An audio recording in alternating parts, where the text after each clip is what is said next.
Hi, I'm Christopher Allen Brewer. Having been featured on shows like Haunted Hospitals, Paranormal 911, Paranormal Night Shift, and others, I often talk about the real paranormal experiences of others. Many of us have a ghost story we've either experienced or heard, and I'm often asked what mine are. So I thought I'd share some of them with you. I'm Oglala Sioux, so the first stories I ever remember being told were ghost stories, because our tribe were well aware of a spirit world. And everyone in my family had some kind of visitation at one time or another. My own were numerous. So I'll share some of my experiences with you, about those times when that veil began opening up, and how the things that began stepping into view would teach me a new way of perceiving the mysterious, the poignant, and the terrifying.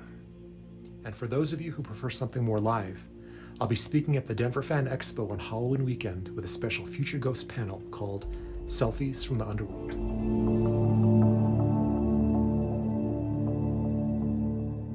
After leaving Pine Ridge, South Dakota in the 70s, my mother and father moved us to an old Victorian house on the outskirts of downtown Denver.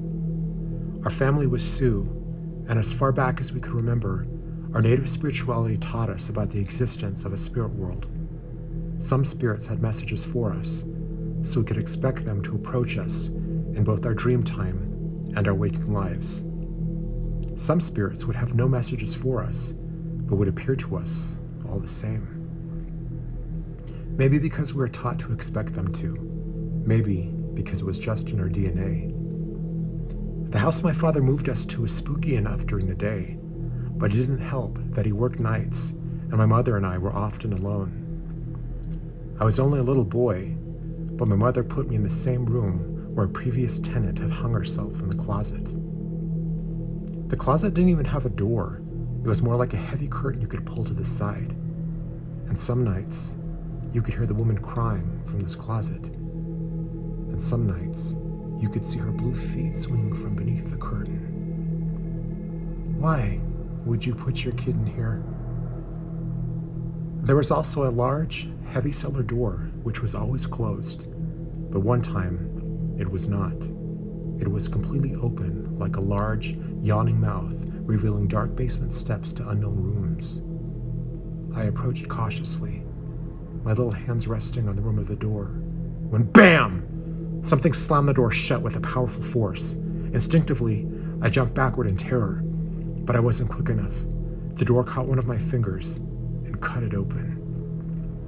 It was a wound which required stitches, a wound which symbolically branded me with a deep interest in why some spirits can cause harm from their realm, and how some are no more than echoes. We moved out of that house after that experience, but I often wonder if that woman is still there, still waiting for someone to pull back that curtain and let her know she doesn't have to be there anymore. And I still have that scar on my finger, a scar that still tingles every time I see a door open to the unknown, and I remember how it used to be to lie on that bed across from the closet at night, listening to soft crying, knowing now what ghosts really sound like, soft shuffles and moans in the night, tracing the lines of a scar that tingles and pulling the covers up over my head. In the next episode, a fun family camping trip at the lake turns into a nightmare when the spirit of a boy who drowned makes contact with me. I'm Christopher Allen Brewer, and I thank you for watching.